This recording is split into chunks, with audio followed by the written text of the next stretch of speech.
This is Digital Perspectives with Brad Kimes. Subscribe for new content notifications. Now, here's Brad Kimes. Come on in.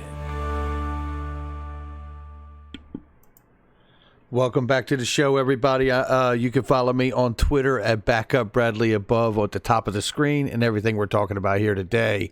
Okay, before we get going, I have a little video that I want to play to set this up for the topics that we're going to discuss today.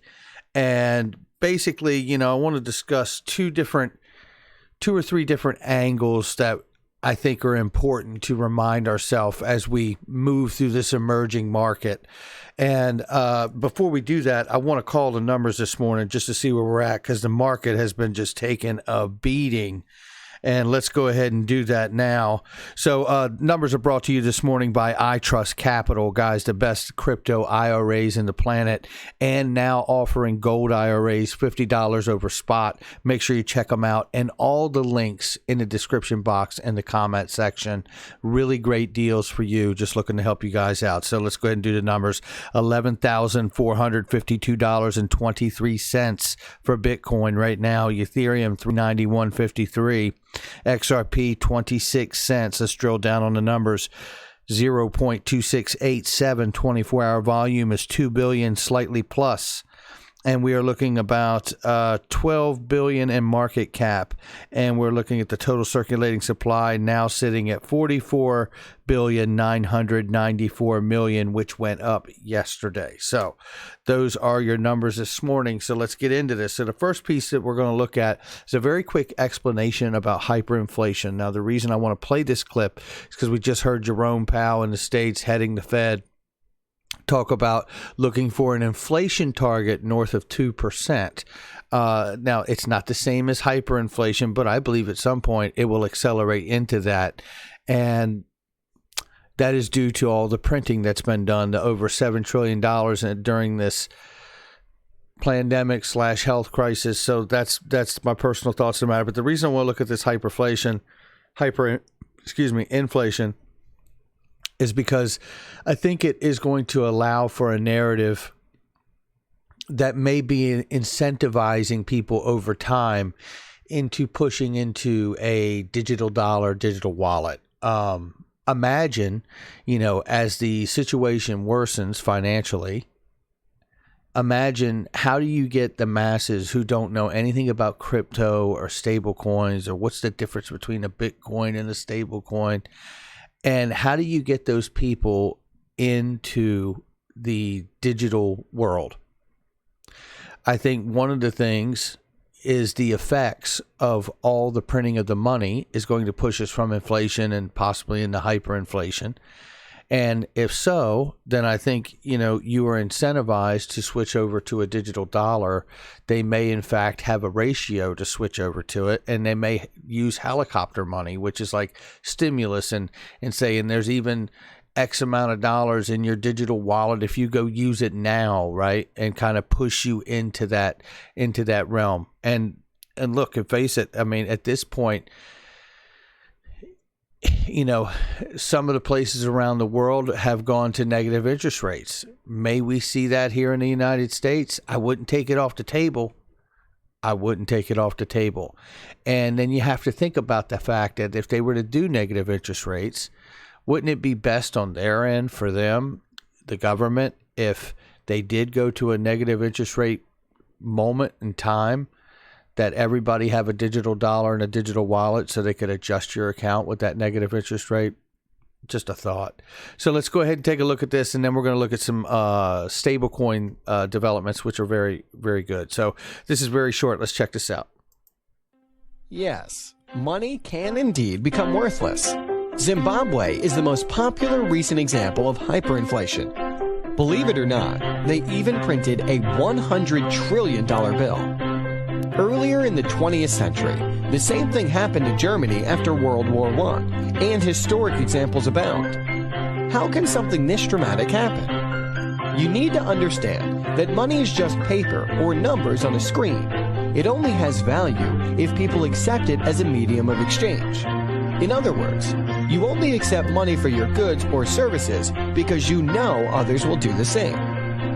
Now let's assume a revolution takes place in your country, and those who take over print lots of money, then hand that money to everyone. At the beginning, people might be tempted to celebrate, but eventually, too much money will end up chasing a limited number of goods, and confidence will disappear. A loaf of bread can go from costing 1 unit of currency to costing $1 trillion. Eventually, no matter how many zeros you add to a bill, nobody will want it. The end. And there you have it. Now, I want to remind everybody, after seeing that video, that just last week I covered the IMF webinar, where they were discussing flat out an external adjustment to dominant currencies like the United States dollar. They even had discussed the Triffin dilemma of the global reserve currency and how to adjust the external adjustment to the exchange rate peg, which really means how do we revalue the dollar to every other currency in the world. So this isn't just about the Fed and all the printing of the money. You know, this conversation's they're having this conversation in many different forums in many different places, and the IMF is one of them. You have to wonder, because the IMF meets in October 12th through the 18th, I believe it is, and this is the 5-year review of the SDR basket, of which the United States dollar has the heaviest weighted average to it out of the 5 major currencies that are in that basket. So one has to wonder, you know, what will happen to the U.S. dollar. Some think it will be taken down as the global reserve status. Some people believe it'll just be revalued as per the discussion of the IMF, and they revalue that dollar. Now, you know, I have to say, however it goes, if something of that nature were to happen with an external adjustment to the exchange rate peg of the U.S. dollar, which is a very real conversation. Let's face it, this is not a conversation we're having on YouTube. This is a conversation we're having on YouTube about the IMF actually having that discussion. So if this were to happen, it could compound the notion of the inflation target that the Fed's looking for and possibly move us into a hyperinflation situation. So with that being said, let's continue. So USDC 2.0 launched today, introducing gasless sends to help developers build more intuitive, user-friendly applications with USDC. This makes USDC more approachable for crypto experts, mainstream users alike, and is 100% backward compatible. Now, this is pretty remarkable because the USDC coin, really worked on by Jeremy Allaire and Brian Brooks, who's now the head of the OCC in the United States, was the chief legal officer, worked on this really closely when he was at Coinbase with Jeremy Allaire. So that's exciting because the stablecoin world is the on and off ramps to the digital world. Again, this stuff has to be worked out. So USDC 2.0 will enable a Venmo-like experience following the addition of meta transactions, according to the Center Consortium. Now, again, what are they looking to establish here? They're looking to establish that smooth, ubiquitous experience. So it's a no-brainer where you want to go, right? Just like people using PayPal and Venmo over their banks directly now to send payments. This is what they're looking to do, and they're going to get it done, and it's going to incentivize people to move to a new system. Okay, let's keep this going. So here's a really great video of Craig DeWitt from Ripple. Shout out to him. And listen to him explain Mojo Loop and what it can do and the functionality of RippleNet. And this is a really great comment from Lord XRP. We don't have to sign over 6,000 banks. Please let that sink in. What a great way to say it. He's exactly right. Let's just check this out really quickly. We're going to talk about a functionality of RippleNet that a lot of people have questions about. Multihop. What is it? Multihop, excuse me. Well, first off, multihop gives RippleNet members the ability of transacting with banks or payment providers or digital wallets that they don't have a direct relationship to. That's so important because in today's world, you need a bunch of bilateral relationships clunkily put together in a chain in order to move money. That means A has a relationship with B, B has a relationship with C, and they have to hand off information like playing a game of telephone. Multihop makes that a thing in the past. So who on RippleNet is using this feature? So a couple weeks ago, we announced that Siam Commercial Bank was using multihop, and what that means is they are allowing customers to facilitate payments through Siam Commercial Bank into Cambodia, Laos, Myanmar, Thailand, and Vietnam. So the sender has the ability of getting deep reach and deep access into this entire region, and the receiver has the ability of getting payments with more value in them because the fees are less, with complete visibility and transparency. And is this relationship both ways? So those receivers that you were saying are in Laos, Thailand, Cambodia, can they send payments out through multihop to the other institutions they're not directly connected to? Yeah, that's exactly right. So one of the great things about the technology that underpins this is that it works like the internet works. Information can go both ways. So Cambodia can facilitate payments outside of that relationship back into RippleNet. Very much how the internet works today. So like the internet, there's a lot of paths of getting your money or your information where it needs to go. So one of the things that multihop allows are multiple quotes to be returned to the user. And those quotes will have different paths of payments that are available. So you can choose based on the cheapest path or the fastest path, and make sure that you're able to deliver your customers the type of experience that they need. Now what's great about this is that some of these paths, what we're seeing already in terms of the tests that we're doing, are the cheapest and the fastest when they go through XRapid. There you go. So know that was an older clip because he's still discussing XRapid, and he was discussing multi-hop. I may have said Mojo Loop and misspoke there. But anyway, multi-hop. And, this is interesting because, this is where we're going. This huge interoperable experience where you don't have to directly be connected to the system to take advantage of it. That's a huge point to remember as we move through this changing time. That's pretty remarkable. Okay, so let's keep this going. Shout out to Lord XRP and XRP Crypto Wolf, DJ Peter Vass, and Michael Val, 5 links, all the people that provide information. I'm grateful for everybody. So, all right, CBDC's cross-border payments are central bank digital currencies the future. Let's look at this article because I just want to highlight something within it. Sigh of relief. I'm not going to read the whole thing to you. We all know the developments that are taking place with central bank digital currencies, right? So there's stable coins and then there's central bank digital currencies. And I want to go down into this and just show you something specific here while it's talking about these developments and some of the things that are potential solutions and things that already work and the interoperability challenges. So, however, while an improvement, it does not match the potential blockchain-based systems when it talks about GPI from Swift, and then it mentions RippleNet. A leading blockchain-based cross-border payment system enables transfers to take just seconds, not quite the extreme difference that GUAO characterizes, but still a significant step up from Swift GPI. Interoperability challenges. Listen to this section here. Of course, with central banks around the world exploring their own technical or their own takes on potential implementations of CBDCs, interoperability could pose a significant barrier to this bright future of almost instant cross-border payments.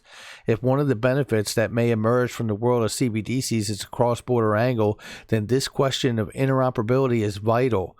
Adding that the Bank of England is not yet at the stage of designing its own system, so we haven't actually made concrete decisions on that front, but it's clear that interoperability needs to be thought about from the beginning, and I think collaboration amongst central banks thinking about these topics to understand where these common ground and where the difference is. So critically, he argues there needs to be a consensus on what form interoperability takes. Some people think sometimes assume that it means everyone needs to operate the same system, the same platform. That's not necessarily the case, but what is needed is to ensure that central bank digital currencies emerge in different parts of the world that are not incompatible. And then it says hybrid solutions. Now listen here. So ensuring CBDC can work together to facilitate rapid cross-border payments can best be handled using hybrid architecture, as this would ensure interoperability would not interfere with the security to each system. Central banks are unlikely to allow other countries directly to access their systems. Otherwise, malicious actors could sabotage, eavesdrop on financial transactions of the country. The solution, he argues, is a hybrid system where there is an intermediary that sits between each CBDC, using smart contracts built on public blockchain. This is how money is already transferred between different cryptocurrencies, typically through the ERC-20 standard, a smart contract system based on Ethereum blockchain. For CBDCs, gives the example of two parties who want to exchange digital euros with digital dollars. Both parties are concerned that the other party will steal their money, he says. To solve this, they can create a smart contract on a public blockchain, lock up both of their money to be exchanged, and release the locks only after the transaction on both sides are completed. However, IT manager from Ing, while he expects that there will be a blockchain or digital ledger technology system per currency zone, there is more than one way to handle the system that sits between that. One approach is a notary service provides uniqueness and time-stamping consensus on transactions. This method is supported by Corda, a DLT-developed R3. And then it says is currently being used in a number of central bank experiments. They provide out-of-the-box interoperability between different Corda apps and applications built on Corda. Also, they provide the option to use multiple notary services. Now, here's what I want to touch on in all of that, right? RippleNet is highlighted. Ethereum blockchain ERC-20 standard is highlighted. R3 Corda is highlighted. I also want to take note that it talked about, having something sit in the middle of all the central bank digital currencies. I'm reminding you here, which most of you have seen, the policy toolmaker kit that came from the World Economic Forum for building a CBDC just in January 2020. In this example, it shows crypto assets designed for inter and intrabank payments and settlements. It says examples, JPM coin and XRP. There you go. Now, moving on, I also want to show you this. The article talked about Ethereum network, R3 Corda, which is in bed with XRP because the Corda settler to the Corda app allows for digital asset XRP to settle transactions using the Corda settler. Then when you look here and you see that Flare Network is building an interoperable bridge, two-way bridge between Ethereum and XRP, knowing that the XRP ledger is already interoperable with the Ethereum network through the ILP, you have to say to yourself, look at all the solutions in that article that the CBDC world, the central banks are looking at for development of CBDC. And when you dig down deep enough in there, you find Ripple and RippleNet and XRP and the ledger. And it's funny. And when they talk about Swift GPI and how that works, but not quite as good as these blockchain-based systems that are out here, you dig deep enough with Swift and you find the ISO 2022 network, the standards body committee, which Ripple was just elected to, the only member on there pursuing DLT solutions for Swift in the ISO standards body. So all roads are leading back to Ripple, RippleNet, and XRP. There's no question. And when I look at this is no small matter what Flare is doing with the Flare network. Because what I really see here is I see the development and the bridging of different protocols being brought together to act as one federated unit or one federated layer of all these multi-protocols and networks. And that to me is exciting because that is how you get a new internet of value. All right, let's keep going here. So then we look at this. I beat up on Bitcoin all the time because Bitcoin has a lot of things to beat up about it, but it also has a lot of things to celebrate about it. One, it is the first tech to come out here and show the world what is possible. And I think that's incredible. Two, you guys know if you've been following the channel for any length of time, not financial advice, but I've been stacking my pennies next to the richest people in the world's dollars. It's one of my main principles to investing. And Barry Silbert says here, there's a digital gold in them there hills. Crypto giant DCG is betting $100 million on mining Bitcoin in North America. And so am I, because I'm stacking my pennies next to his dollars. Then I look at this from XRP Crypto Wolf. SBI Holdings Forex Trading will support XRP, Ethereum, and BTC. XRP, BTC, ETH will be quoted against Japanese yen USD. The new cryptocurrency service will be available August 31st. SBI FX Trade is already accepting new account registrations. And then it says down here, XRP CFD trading now supported by Japanese investment group. Now, if I understand the CFDs, it's basically the ability to margin trade against contracts that you don't directly hold. So, look, this goes on in the markets all the time. Even the metals market's a great place. The FX market's a great place to see it, is where you can margin trade on these different financial instruments that you don't technically hold yourself. So it's exciting because, SBI is hugely involved. Yoshitaka Kitao, SBI, early investor in Ripple, and also a partner with R3. I mean, the ties just keep coming back to the company, to Ripple and XRP Ledger and XRP itself and RippleNet. And to me, that's exciting. And when I look at the first half of what we talked about here today, is smoothing out getting a smooth, ubiquitous experience for the stable coins of the world, for the masses to get very comfortable with, and knowing that we're not far away from a digital dollar being launched here in the United States. I have to say, and knowing that summer's about to come to a close and we're going to see a federal charter come out from the OCC that's way more specific when it comes to digital assets and custody and the use of it for banks across the entire United States, Brian Brooks, we are waiting. And I feel like what we may see with the OCC federal charter may turn out to be what we've been waiting for a long time, which is a regulatory sandbox.